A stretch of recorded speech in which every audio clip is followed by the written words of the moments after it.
It's Baseball at the Corner. This is the Michigan in Trouble podcast with your hosts, Alex S. Freeman and Luke Jaconis.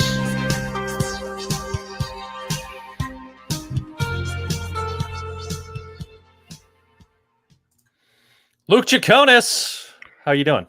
Alex Freeman, I am great. This week although the season stuff, not so great, the draft was fantastic if you are a Detroit Tiger fan. And ultimately, in general, just in life, I'm very happy right now. I'm happy. We got to see each other last weekend. That was fun. Yeah, we did. It was great. It was a great time with friends and people who are like essentially my family. And just a great time. But let's not bury the lead here. We killed it at the draft. And I gotta say, I know we're gonna get into it in a bit, but got to give a round of applause to Mr.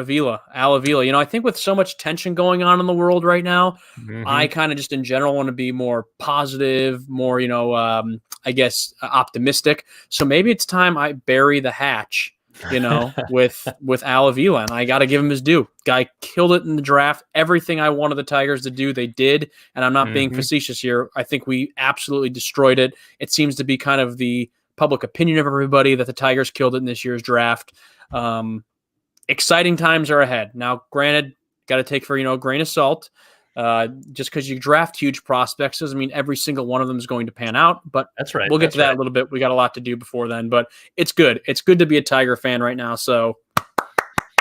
Yeah, I completely agree. Like such a weird week as a fan of baseball, especially if you're one of those franchises that did have a really great draft, like the Tigers did, and so you're like, what a great week for my team, but also what a terrible week for the sport of baseball.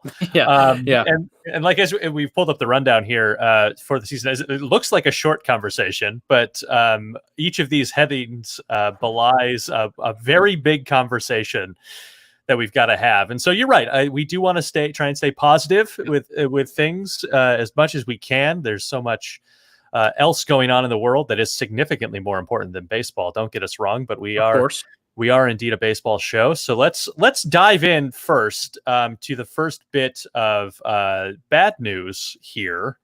And let's talk about the 2020 season. So I'll just give us the recap. Here's the recap.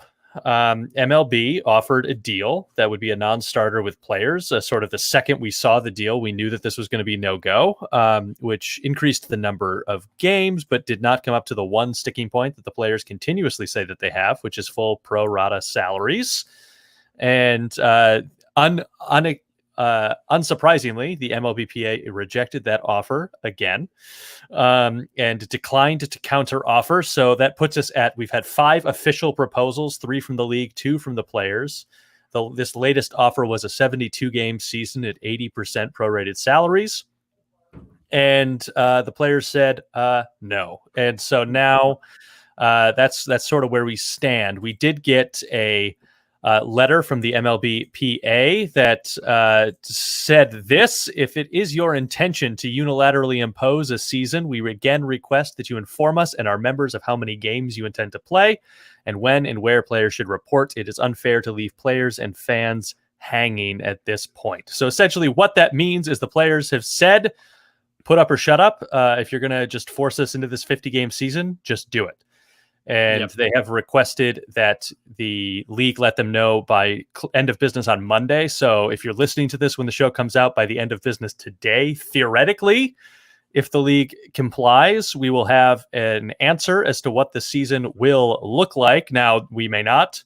And then we do anticipate the players to file a grievance against that 50-game season. So we may have a clearer answer because we sort of think that that grievance is also going to get sided with ownership and we will have a 50-game season. So all of that, Luke, initial thoughts about kind of where we stand for a 2020 season.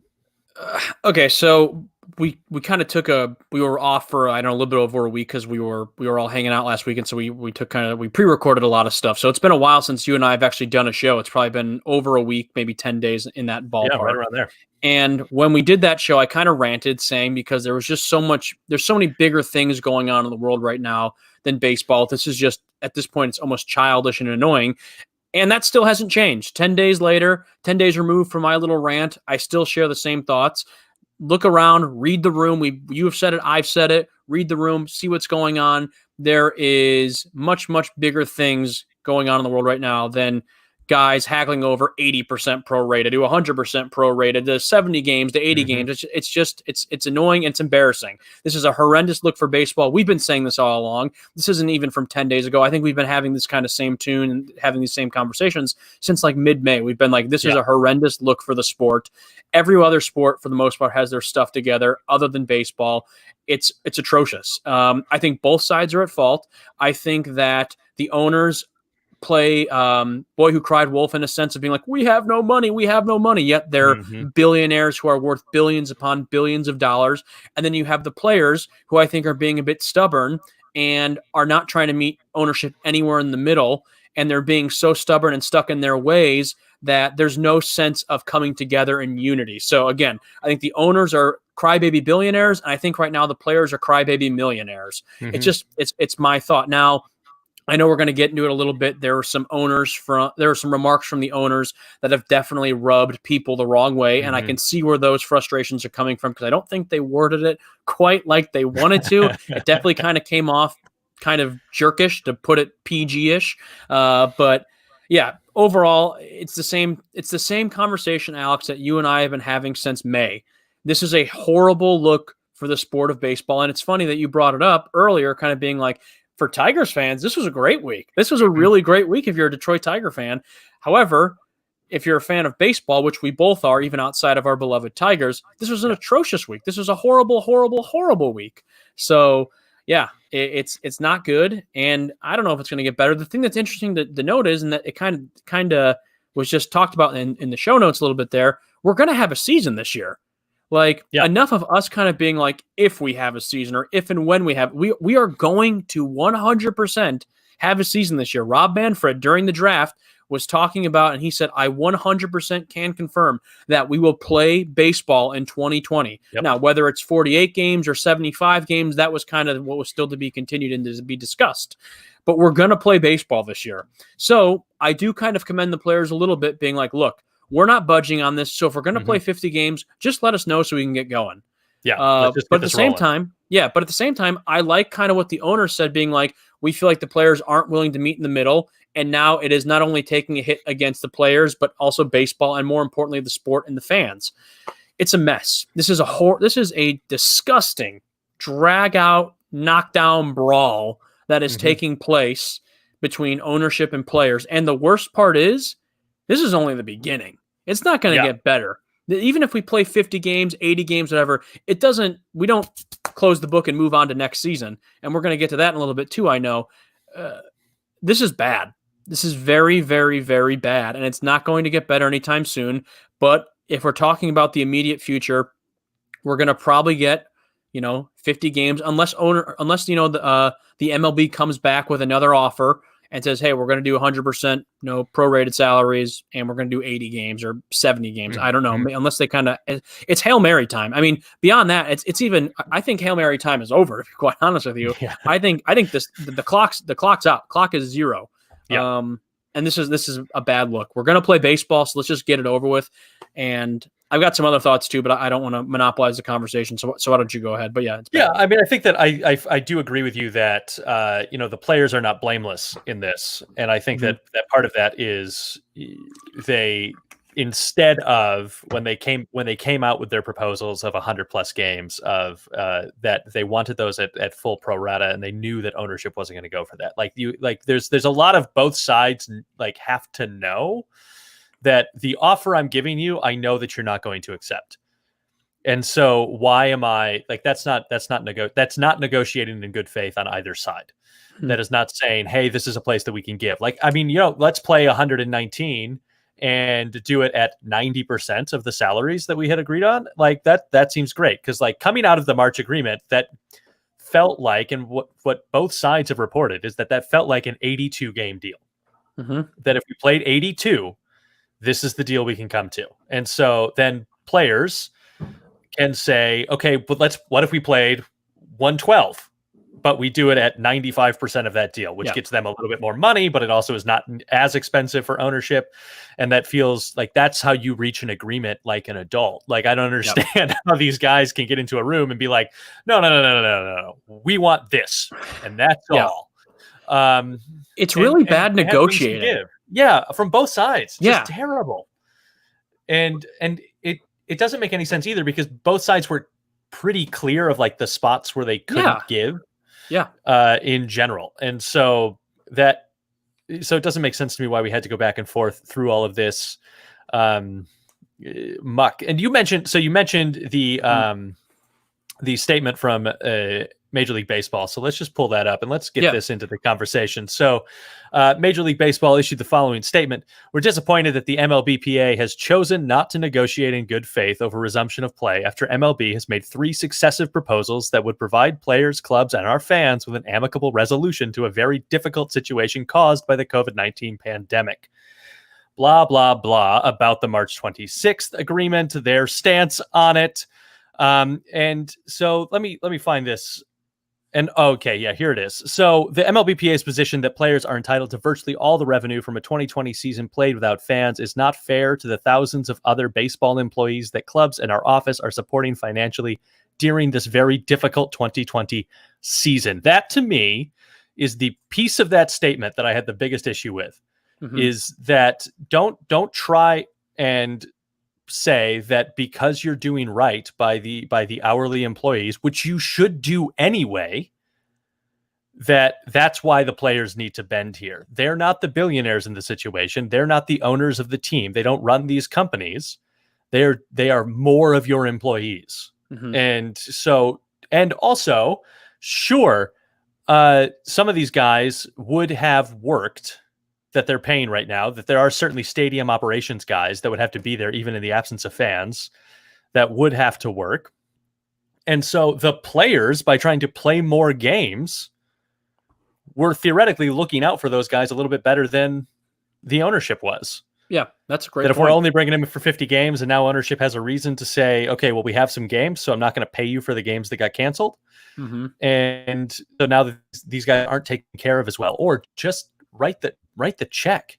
You're seeing all these reports of these guys who bought these teams in the 90s for $250 million, $500 million. And these franchises are all now worth $1.52 billion.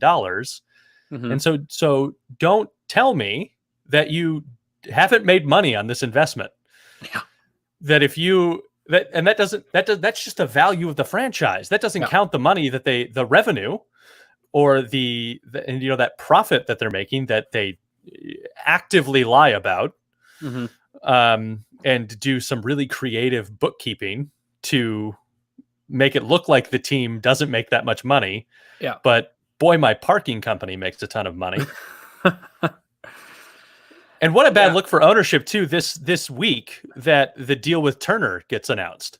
That in the middle of crying, we don't make money, they sign a $3.2 billion deal over the next 10 seasons with Turner Broadcasting. It's bad. It's bad.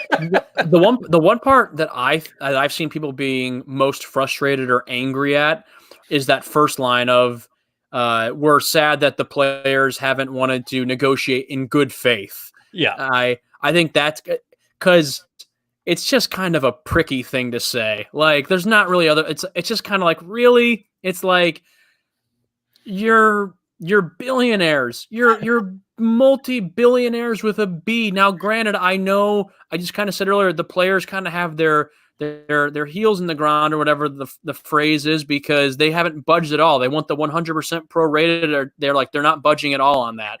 So I understand what they were going for. I just don't think they worded it rightly. This whole thing is just so, I think, unprofessional.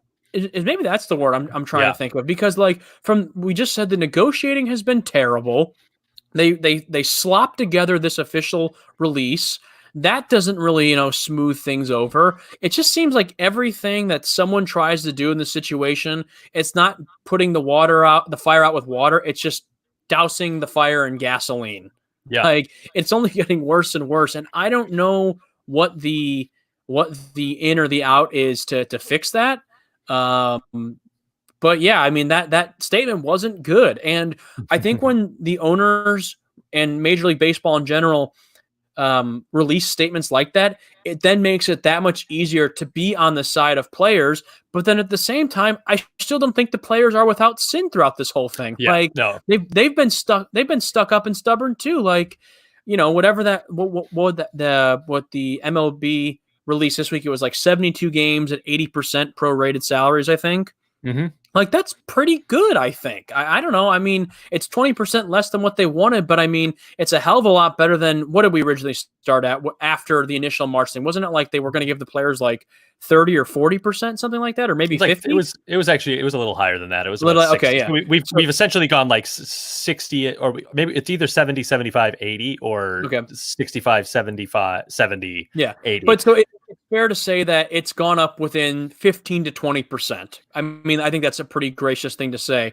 Now, the players just aren't going to budge. I mean, we talked about this a few weeks ago. Scott Boras is somewhere just licking his chops. He's loving this. He told the players don't move, and thus far, I'm not saying Scott Boras is the MLB PA. He's not the wrangler. He's not the leader of this thing.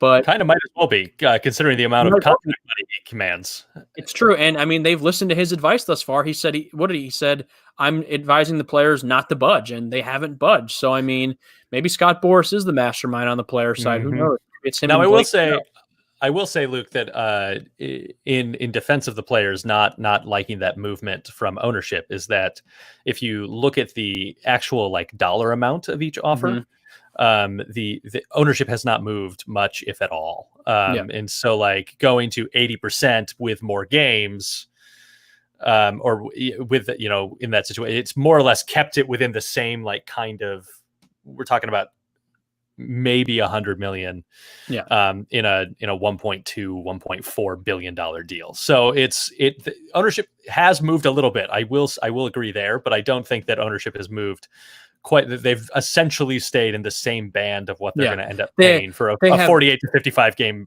full prorated season. Yeah, the ownership has moved, but they're not jumping into the deep end. They've dipped their toe in the pool, but they're not doing cannonballs off the high dive, so to speak.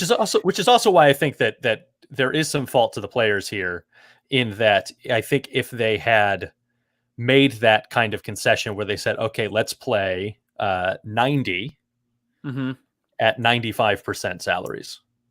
I think right now, if I had to give it a percentage, I've been in the past all over. There was the week I was with the owners, and the following week I was with the players. This thing has really been, it's like a Shakespearean tragedy. It's like it's plot twist left and right. I'm probably going, though, 60% of this is on ownership, 40% of it is on the players. That's kind of where I'm at right now. I think, obviously, at the end of the day, the owners, although we've said it a bunch of times, like, take the hit now. Baseball is not going to go away. It's not like Rob Manfred said, we're going to do 150 game season, and that's it. There will never be another game of Major League Baseball ever again. It's like, you idiots. Think about the future. Think about the pent-up demand. I mean, my God, I went out this weekend, to do some shopping, and I actually went to a restaurant and sat outside and ate. I mean, places are popping, and that's just the little things that people have been clamoring to do, shopping and getting haircuts, going out to eat, things like that. Imagine when you can do the big things like going to sporting events, going outside, day drinking, then walking over, to catch a game at Comerica, or, in Chicago, people go bananas, around Wrigley, all the day drinking they do. Then they walk over to the stadium. Ownership, think big picture here. Like, well, I think, and even like, you think about like, we could have been playing baseball since the beginning of June, really. We could have started spring training at this point. The goal of spring training, when we first started these negotiations, was to start on Wednesday. You would, and people still are not necessarily like running outside. We still want programming on our television. And so think like if ownership had been thinking about our ratings are about to go through the roof for these games, that these midday games, because everybody's at home. And so now when you renegotiate all of these contracts, all of these TV deals, if you own the TV network, when you start negotiating ad rates with your advertisers, all of that can go through the roof because viewership has gone through the roof, and people are going to discover, oh, hey, you know what? I really like having the baseball game on while I do my work in the afternoon.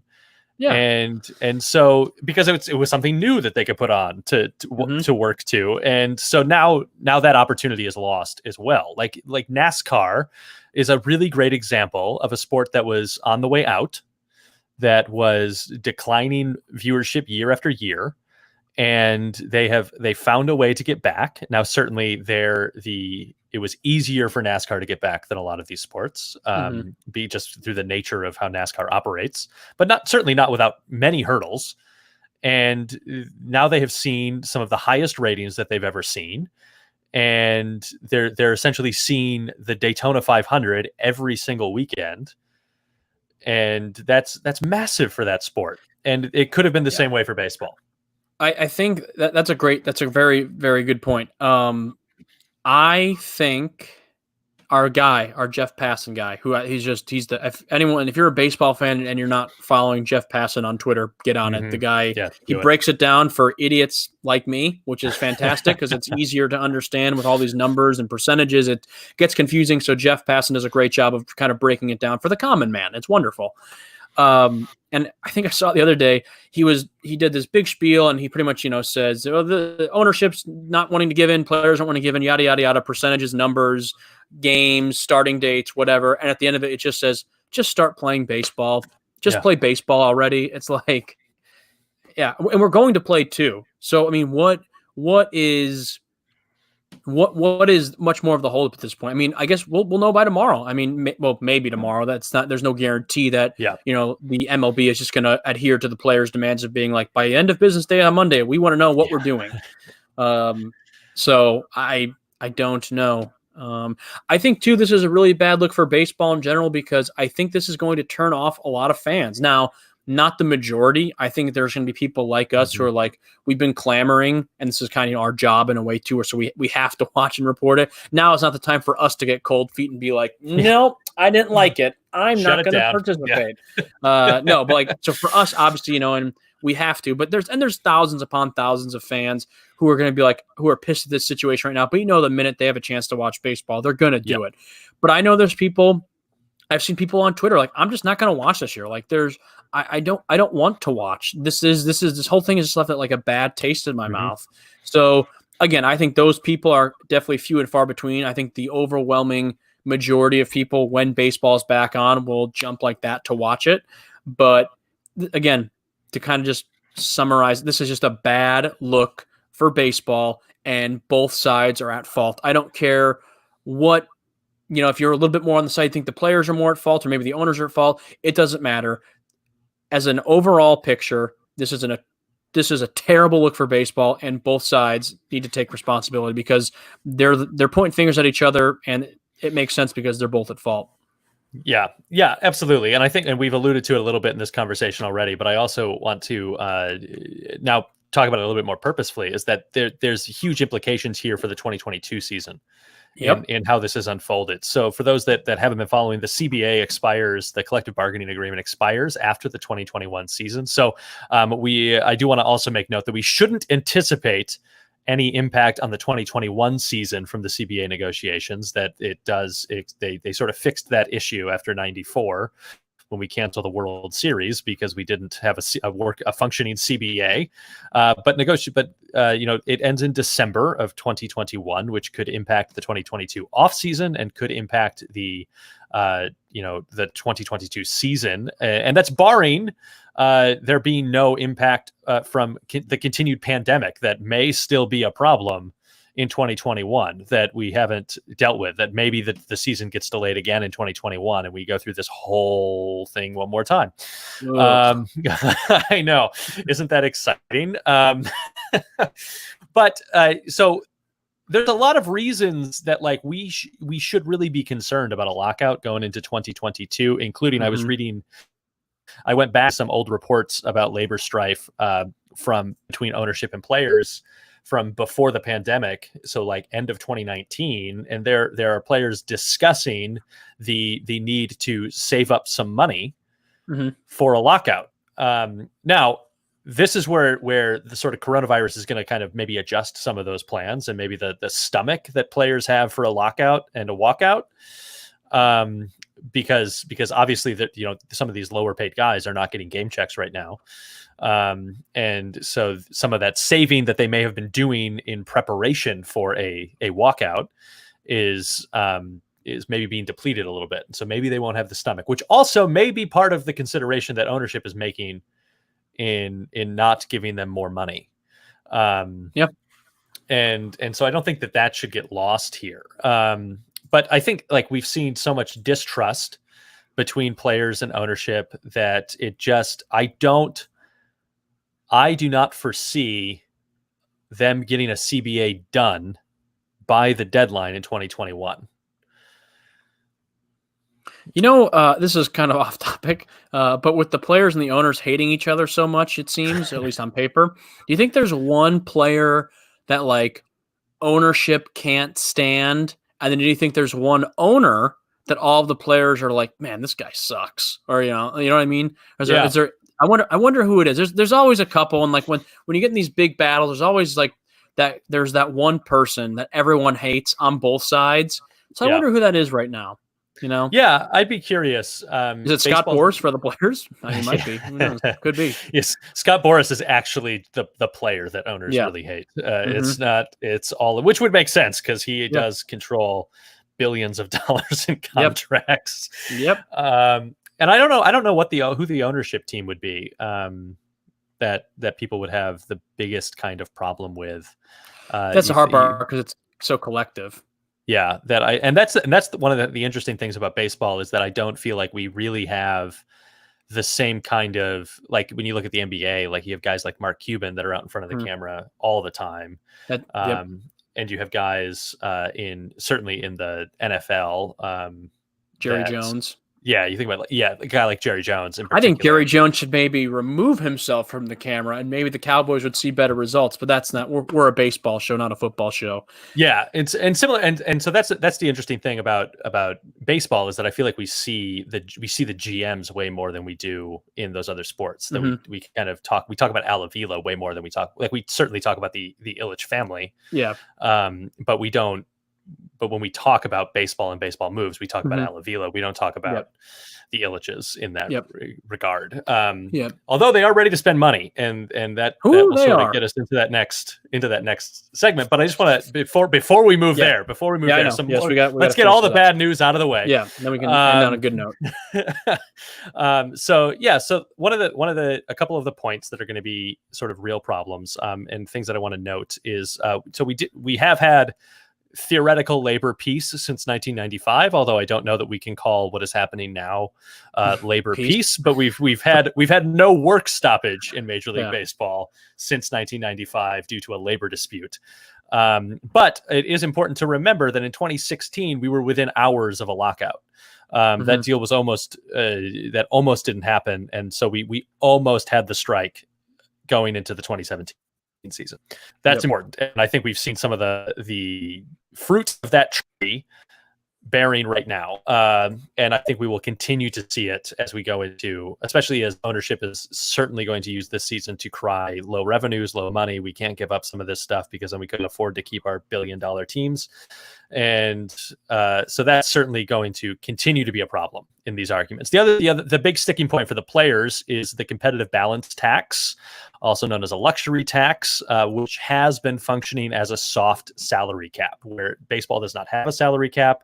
But last season we saw two teams with payrolls go above that cap. So it is functioning essentially as a salary cap, which is a real problem for players. Ownership really likes it, obviously, because they don't have to pay as much for two players.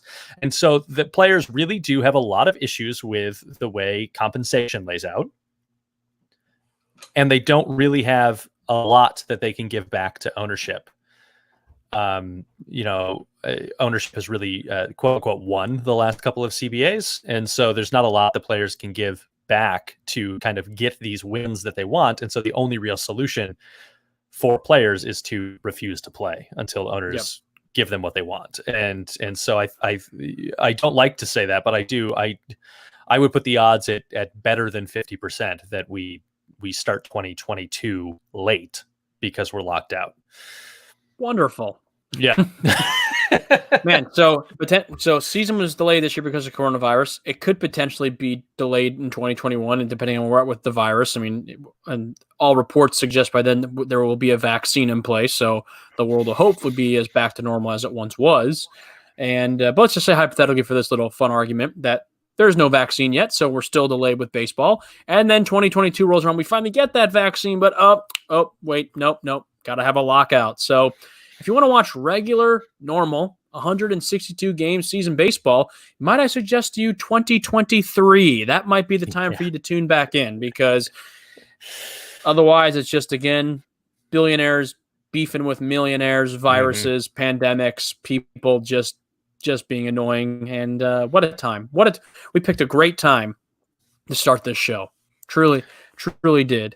You know, also I totally pitched the show to you as a labor law podcast, right? Don't you remember? I said, Luke, let's start a labor law podcast that is about. I love learning about laws, all of the laws, Law and Order, Law-Abiding Citizen, the Lincoln Lawyer. Paw Patrol. I only know movies. What's Paw Patrol? Yeah. Oh yeah, sure, great. Is that show about lawyers? I thought it was about like dogs who are cops and firemen. Did you say Paw Patrol? Yeah. Oh, okay. All right. Yeah. Okay. I think they're gonna do the spin-off Paw and Order. Oh, that's a good one. How about Pawn Stars? Ooh, it's a whole new Paw Patrol universe. PAW capital lowercase n stars. It's about dogs who are Pawn Stars. Yeah, but anyways, I like it. One more quick question before we get to the fun stuff. Yeah. I kind of asked you the thing earlier, if like there's a player that the owners hate and an owner that the players all hate. You'd have to imagine that through all this, there are certain players right now who are like, I just want to play. Right? Yeah. And then you have to also, I'm willing to bet there's probably some owners or maybe a couple teams out there who are like, we just want to get going. You would imagine, right? I mean, so I want to know who those people are, because those are the people one day I want to have a beer with them and be like, we are on the same team here. I'm on your team. I'm not on the team of the Blake Snells and those guys, and then whatever owners are being big time jerkwads and the Rob Manfreds and all those. I want to be with. It's probably some obscure team too, like the Diamondbacks. I don't know. I could be totally wrong on that. I'm sure someone's fact checking and be like, actually, no, they're very much with the owners. No, but you have to imagine there's players and owners who are kind of like, let's just do this. Like, let's get going. So, well, I think about even a team like the Mets that were like, we're gonna be competitive this year. We're gonna be right there at the top. We're gonna be, people in New York aren't just gonna be Yankees fans in this moment. It's gonna be, and then nothing. You know what's interesting too, and I think this is something I should point out because I probably don't say it enough, because we both have aired our disdain for this entire situation. We're allowed to express our views right now, our opinions on it, because just in general, that's what you're allowed to do. And you should be able to do that if it's, constructive and, respectful and whatnot. But I saw the other day on Twitter, like Trevor Bauer was like going at fans because fans were going at him being like, just shut up and play pretty much. And he was like, so how is it you can have an opinion on something, but I can't? And how can it be even more so that the opinion that you're having is only going to affect me and not you? Like, they're messing with my money. They're not messing with your money. They're messing with how you spend your evenings and weekends and summers. They're messing with my way of life. So, I mean, that's something to kind of consider too. I mean, we want baseball for the show, but in general, because we're massive fans. But, this is people's livelihoods, not even on the side of players and owners, but their stadium employees. I mean, there's so many more people who are affected by this other than, the Mike Trouts and the Bryce Harpers and, the Mickey Cabreras or whoever, your big A-listers that you have and, your big owners too. But there's a lot at stake here. And it would be great if, again, that's why I just wish we could have some cohesiveness and have people come together. Wouldn't it be kind of nice right now with everything going on in the world? One thing we've been really seeing these past few weeks is like people wanting to understand different, like different backgrounds and different scenarios and like coming together as one whole unified unit. Baseball apparently didn't get that memo. Baseball is like, no, I haven't checked the news of anything that's going. No, let's just keep being, on our sides and like fighting each other. While the entire world is like, look, read, listen, watch. Baseball's like, nah, I'm good. Nah. So, yeah. Anyways, but that the beginning of the first 30 minutes of the show wasn't the most fun, but now we got some fun coming our way. Now we got fun. Let's talk about this draft, and let's talk about how, and actually I've got some theories to lay out for how over the next 2 seasons, amidst all this labor strife, Al Avila can prove himself to be the greatest GM in baseball history. Even better than Dave Dombrowski, and at least in Tigers history. Yeah. We can't discount Branch Rickey, I suppose. But but let's talk. So very quickly, let's look at the draft. Let's look at this. First base, maybe third baseman Spencer Torkelson from Arizona State, obviously number 1. That's the draft. Super easy when you have the number 1 picked. It's very easy to call your draft a success. But let's look at some of these other names and why the Detroit Tigers are sort of across the board being agreed of, if not having the best draft, one of the top drafts this season. So we got catcher Dylan Dingler from Ohio State. Fun note. I've made mention of it before when I worked at an outdoor drama in Ohio for 9 years. It was in this town called Chillicothe, Ohio. In 2018, Dylan Dingler played in the Prospect League for the Chillicothe Paints. I have been in the stadium, not when he was there, so I have not seen him play, but he was the MVP of that season of the Prospect League. Outfielder Daniel Cabrera from Louisiana State. Shortstop Trey Cruz from Rice University. Third baseman Gage Workman from Arizona State. Switch hitter, maybe they'll shift him to shortstop. Who knows? They're infielders. That's what we know. Yeah. And then shortstop, but also maybe third baseman Colt Keith from Biloxi, Mississippi High School. Fun to note, was committed to Arizona State. So we just drafted. So it was an nearly all Sun Devils draft, 50% Sun Devils. Yep.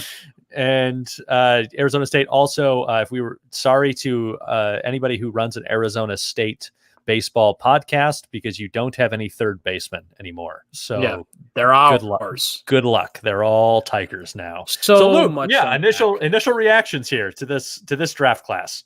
My first reaction is, and it might not be PG, but definitely PG-13. Gage Workman, his name, guy could probably kill it if he was a porn star. That is a porn name if I've ever heard one before. I would agree. Thank you. Moving on from that. Spencer Torkelson is going to be so much fun to watch. And I think the big thing with Spence was, or should I say Torque, the big thing with Torque was that him obviously being a third baseman. That kind of caught everybody off guard. We thought he was, first baseman. And I think kind of the thing I was reading that I think Avila put out a statement, or maybe it was a scout, someone, I don't know who said it. It was along like they're going to have kind of like how Miggy was at third. They're essentially going to do what Miggy did with Spence. They're going to put him, from probably start at third. Then he'll eventually migrate to first, where he will be the first baseman. Daniel Cabrera. Never, ever bad to have more Cabreras on the team. We love him. I've never been mad about it. The one we have right now is a future Hall of Famer. So by all means, Daniel, welcome to the party, pal. So I mean, good to see another outfielder. I think outfielders are kind of the one area right now we're a little bit light on.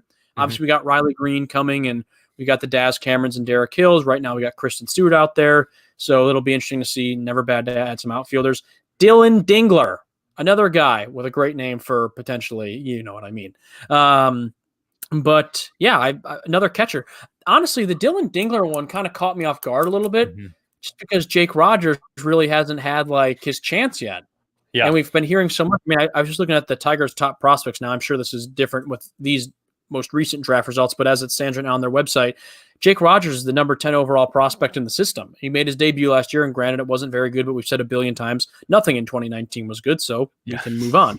So that's a little interesting. I don't really feel like he got his just due yet. And again, this is not saying Dylan Dingler is the future and Jake Rogers is out. I mean, just, it's interesting to see that they have a couple catchers now that they can kind of do some work with.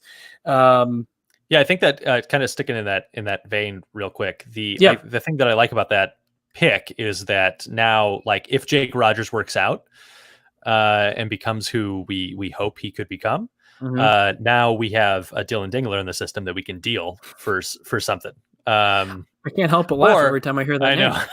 Or I can't alternatively, help. if we make the choice that Dingler is the future, which now I want on a T-shirt, that I got so many jokes. we have a Jake Rogers to deal that Yeah. is still a high value prospect, and so I think that is a nice. That when I look at this draft and I kind of Mhm. look at what that does to our system, is it opens up a ton of optionality for us, that there's a lot of stuff that we can do, that Mhm. if all of these are to use a baseball term, a home run, Mhm. then we're in a great spot to add some of those other pieces that we may want that will make us more competitive. Mhm. But if they're all home runs, I don't know if we really need to add a whole lot of pieces. There's Yeah. a lot of stuff there for a long time. And so I feel like this coming out of this draft, for me, looking at this class in particular, it really feels like we have set ourselves up that if Al Avila is smart over the next couple of seasons,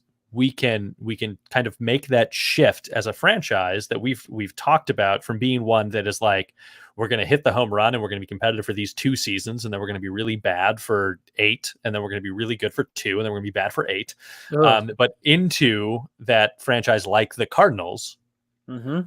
where we are just never not in the mix. We're always in contention, where our name's always being brought up. Mm-hmm. That's honestly what I think you should be going for. I mean, I think we've said it a bunch of times. Cardinals really have led by example, kind of in that way.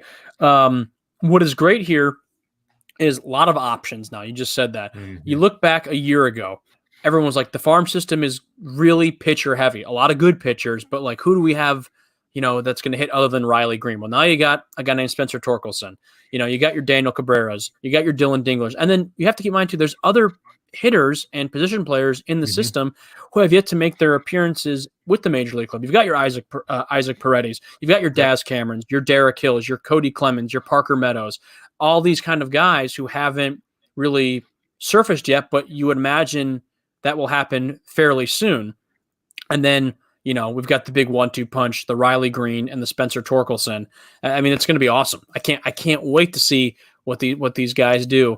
And I think it is good to be a Tigers fan right now. And again, as I kind of said earlier, just because we had a great draft, and we had a great draft, this does not guarantee us a World Series in 2 years. Prospects sometimes are busts. Sometimes the guys who you think are just going to be whatever, they turn out to be the big heavy hitters, and instead of the guys who you draft in those early rounds. Another big thing that's kind of good to note too, now that the Tigers have essentially kind of loaded up on some hitters and some position players, and we've got plenty of pitchers to go around, potential trades. There's some really good pieces now that you could throw together. A couple of, you could throw together 2 of these pitchers and a somewhat decent hitter, and try to go out and get that big guy, that whoever that name might be. I'm not saying that's going to happen. I don't anticipate the Tigers to be like, okay, Casey Mize, Matt Manning, and Riley Green for Mike Trout. I don't think that's happening at all. I'm just saying there are now scenarios at play since there's so many kind of young, fresh, higher rated players in our system now. The potential for trades is very good.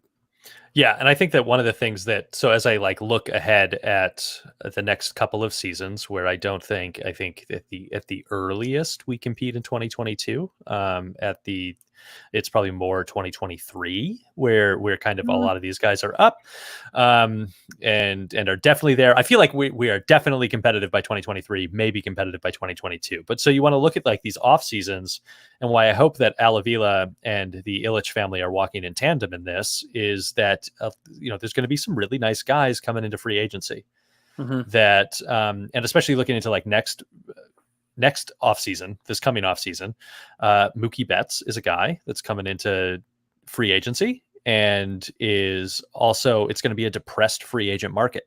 And so if the Tigers enter into this depressed free agent market, ready to open up their checkbook a little bit to lock up a guy like Mookie Betts for 5, 6, 7, some of these longer term deals, to kind of say, hey, come finish this out in Detroit. Let's come be in here as Miggy finishes out his career, as a lot of these great prospects come up.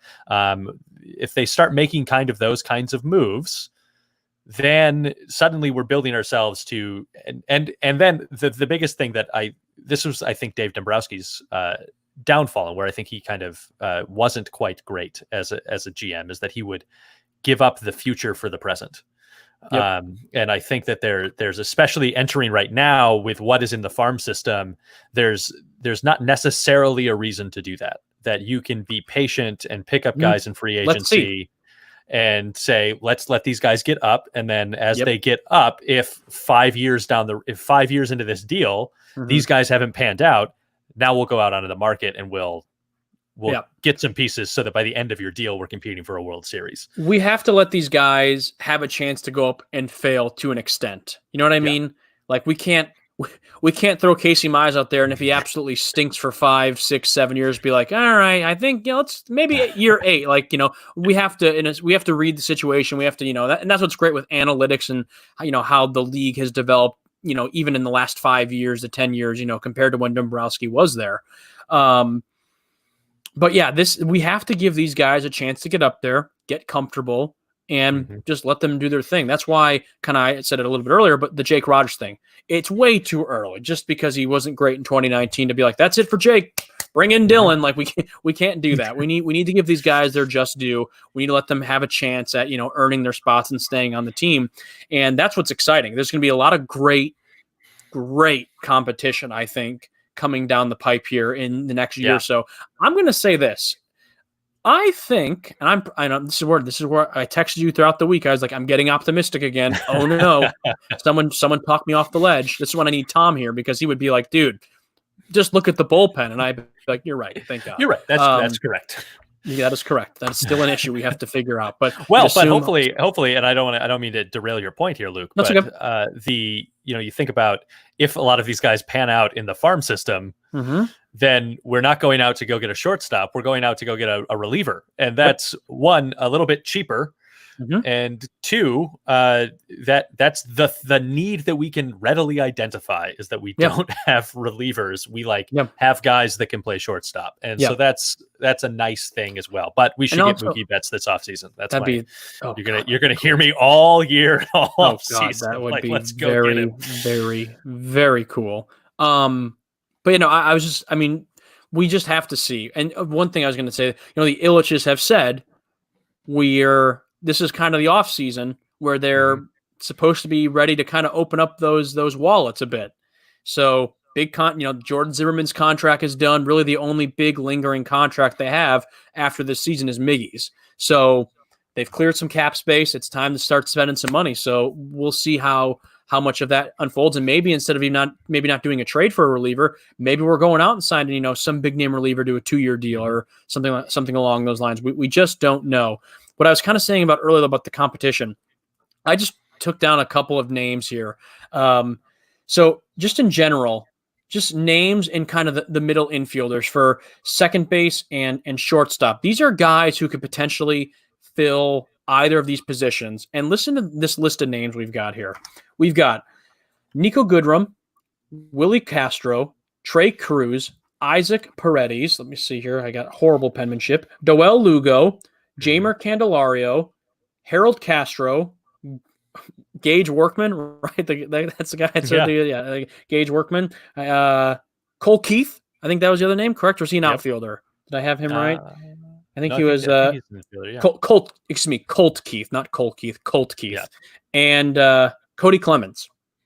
So those are just a couple of the guys that are, could be around. I mean, those are names that are going to be competing against each other. It's going to be, there's a lot of big, young guys we're going to get to see. It's very exciting. And the same goes for the outfielders too. There's a ton of outfielders. I mean, if you went out and got a guy hypothetically like Mookie Betts, I mean, obviously he's going to start. He would take precedence over some guy, like a Christian Stewart, unfortunately, or whoever they would have in right. Maybe they'd switch him around until Riley Green's ready to go. But it's future. That is the big thing right now, the future.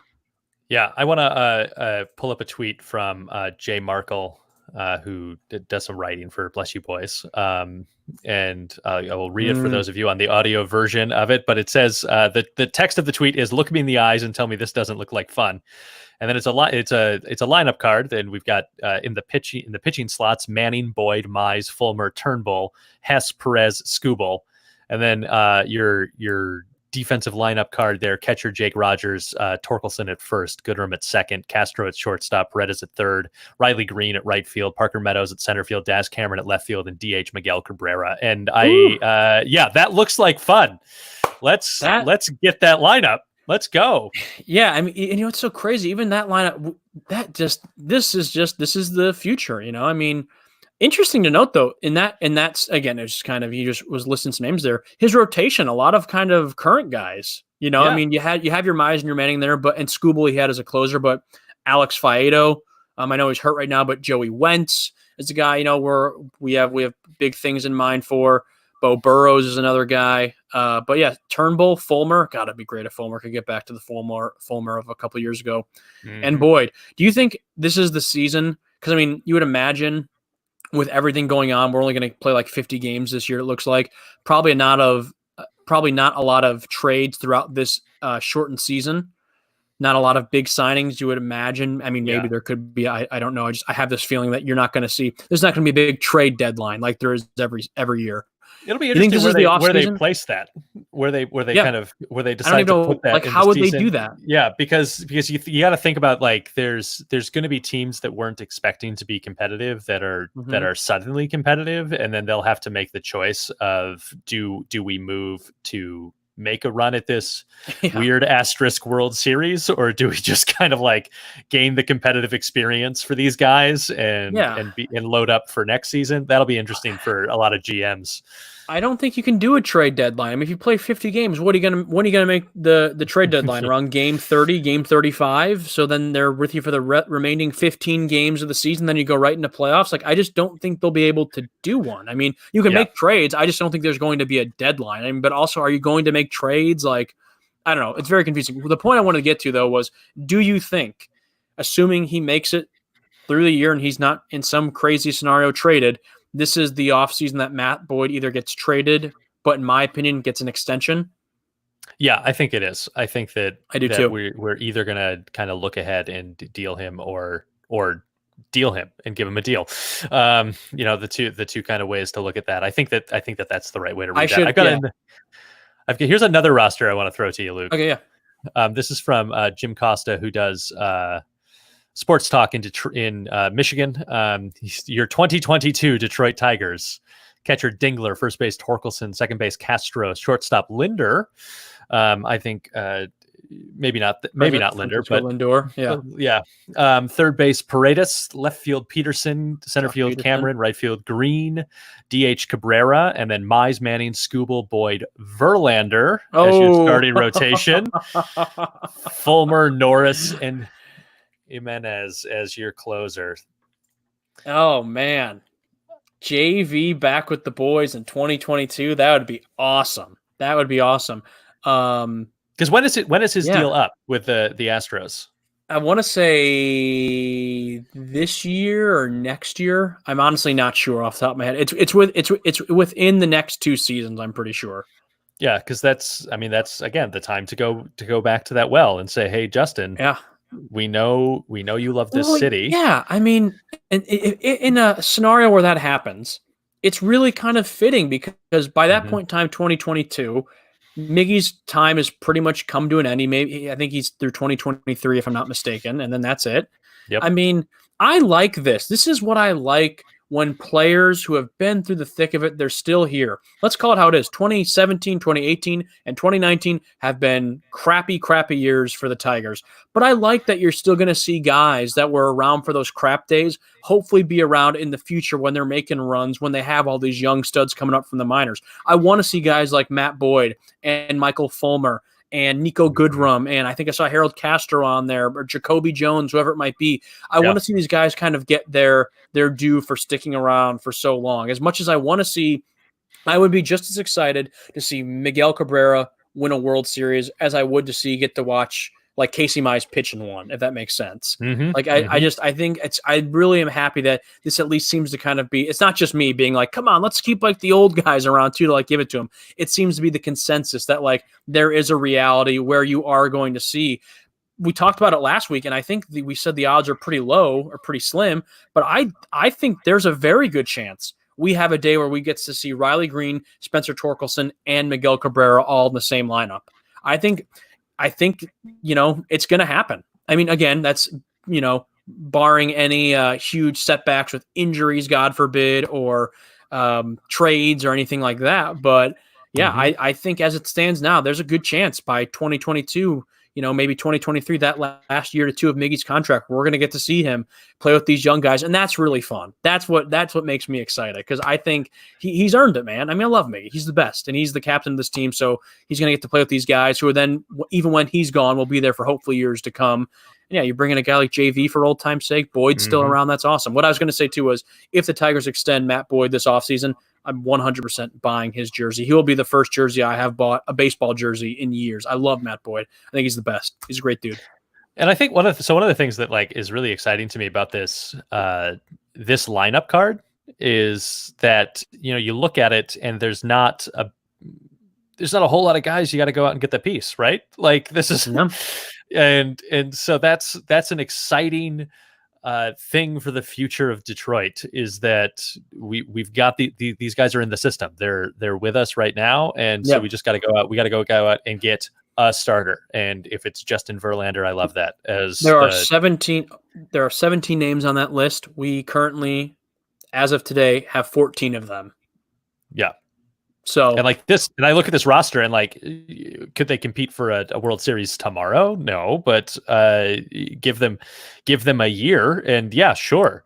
That if all these guys are showing up on the field for your team, you're going to be in the mix. You're going to be competitive, and I think that's really exciting. I think you said 2022 is the time you think we're competitive. I mean, I'm probably, again, I gotta simmer down here. I'm getting excited. This was a very great week if you're a Detroit Tiger fan. The future is looking most definitely bright. I said at the beginning of the episode, maybe it's time I have to kind of bury the hatch with Al Avila, put the past in the past. Maybe he's onto something. Maybe I've been the buffoon all the years and just not seen his end game. But I think 2021 is going to be a big year, because 2021, although we may not be competing for a World Series, you better not be losing 116 games or whatever it was from 2019. You better not have a 2019 season in 2021, because then you've got big problems. Yeah. But I don't think I would love to see us competitive for a wild card spot. I was going to say that, and I'm definitely thinking right where I want us to be. 2021. You are definitely aiming for a season of 500. I feel like. If not better, I mean, we'll see. You don't want to get, I've seen a lot with the White Sox, because, being in the Chicagoland area, people, Cubs and Sox, that's the thing we get a lot around here. I've heard it a lot with the White Sox over the past 3 to 4 to 5 seasons of, this is the year we're going to start seeing some stuff. And last year they were better. They didn't finish 500, but they were a better ball club. But at a certain point in time, you keep hearing that. It's like, I keep hearing it. When am I going to see it? And we're not there with the Tigers yet. Stuff? Yeah. Like, we're not there with the Tigers at all. I'm just saying we also don't want to become that ball club that 4 or 5 seasons of just barely being 500, a little bit above, a little bit below, of being like, all right, next season, that's when we're going to start seeing some stuff. Like, we want it to be a gradual progression. I'm not saying in 2021 they're going to win the World Series. I think they should always be. You should always be playing to win the World Series. You should not be tanking on purpose. Let me get that out there. But definitely some major improvements could be lying ahead for a season in 2021, and that's exciting. So this is a good time. It's kind of sad though. I don't want to bring up. Well, I was going to say, a lot of these kind of like 1-year deal guys, it just really kind of goes to show you how that is a big thing in baseball, because we looked at all those lists. We didn't see CJ Cron. We didn't see Austin Romine. We didn't see Cameron Maben. And that's kind of how it goes. Grayson Griner. And that's not knocking those guys. I'm not knocking them, because I think I've been saying it since March. I'm stoked to see CJ Cron hit some bombs. The guy absolutely mashes left-handed pitching. I think he's going to demolish the ball in Comerica, which is not an easy feat, by the way, as Nick Castellanos will tell you. But yeah, it kind of sucks. That's kind of the realist side of baseball, of sometimes there's guys they use you for a year and then it's see you down the road maybe. So it is what it is. I didn't mean to kind of end on a doom and gloom note there because the future is so bright. But when I compiled a list of names and, positions and stuff, I was like, yeah, it's kind of crazy. Like these guys that we're going to watch for these next 50 games that we're going to be like, go, go, go. There's a good chance we're probably not even going to see them after this season. Yeah, and I do think that as disappointing as a 50-game season is, I think that there is some potential excitement because it's sort of really, you have to be a really, really bad team to be eliminated quickly from a 50-game season. Like I think Alex, and I don't think we're that bad. I don't think we are. No, I don't either. What we saw in spring training was really encouraging from these guys. I think that it will be interesting to see how Al handles some of those AAA guys who we were probably going to expect to see in Detroit, maybe like around now in the season. Yes. And so now does he bring them up because they won't, do they who taxi squads, who does all of that kind of stuff? What are those different types of guys that we see, and how do we use those? And then what do we do in this offseason is going to be the real big signal as to when I think that they're thinking about competing. And I think that the right way to do it is knowing that we're on a 2 or 3 year timeline to when we're really, really starting to be, the predicted top team in the Central. And so you want to start locking some guys in that are going to be good pieces for that. And like I said, start the campaign now, sign Mookie Betts. Let's go. See, we're such different people times, because I was about to say you're going to start the campaign of signing Mookie Betts, and I'm going to be on the campaign of extend Matt Boyd. Yeah. So do both. Let's do it. Both are good. I mean, they're not bad options. I was just looking at my phone real quick at one thing that I was just thinking in my head. We're going to play 50 games, let's say, this year, right? This could be maybe the first year ever in baseball history that the Tigers, who won 47 games last year, could potentially and will most likely lose less than 47 games this year, but will somehow be better by record. Yeah. That's messed up. Yeah, they can do it. Up. Yeah. Anybody can do it. Yeah. I mean, they could, you win. If you go 30-20, that's great. That's a nice little season. You're above 500. We'll take that. You'll won. It's the only time you'll ever hear somebody say, only time. I'll take a 30-win season. Yeah, and you'll be like, all right, I guess that'll work. No, it's going to be, hey man, it's going to be exciting. I know, this whole thing has been a mess. Everything that's going on in the world right now is it's rough and things like that. But hopefully this is why I want baseball to come back, because I think it can bring people together. I mean, maybe I'm a little bit, too cliche and optimistic there, but I don't know. I think it can. But in terms of us, for being a Tigers fan, good things are ahead. That's right, Luke. And I think, I can't guarantee that we'll have a schedule to talk about by the next time we are together doing a show, but I do think we will. I do actually, earnestly, honestly, 100% think we will have an answer as to when the season will begin by the time we next do a show. I think that we will know when spring training is going to happen. We will know when a season is going to happen. And I know I've said that many, many times before, but I really think that we finally hit the end of the road in these fake negotiations. Yep. And so we will have a 2020 season to begin to talk about. And so, you know what, I'm going to take that as the win this week, in that we do have guarantees from the league that we will play a season in 2020. And that is ultimately a good thing. I look forward to when we get the official announcement of how many games like we're going to get played, 48, 50, whatever it might be. Then we can actually talk about like previewing the season again. We can stop with, prorated salary discussions and labor laws. No more labor laws. Good Lord. I'm already dumb enough as it is. When we start talking about labor laws, I check out. I don't know what we're talking about. But no, all jokes aside, it'll be actually fun when we get that, whatever that announcement is of how many games and then a schedule to break down. We're actually going to get to talk about current baseball again. It's going to be like, wow, this is such a treat that after 3 months of not being able to do this year, we are doing it. So it's exciting. Yeah, I think you're right. Let's take this week's announcements that we are going to have baseball as a small victory. Obviously, there's a ton of bigger issues with the overall, discrepancies between the players and the owners, but that's, we've said our piece on that for the past 2 months. We're broken records at this point, so it is what it is. But yeah, good things are happening and good things are on the way, and go Tigers. That's right. And we'll see you next week.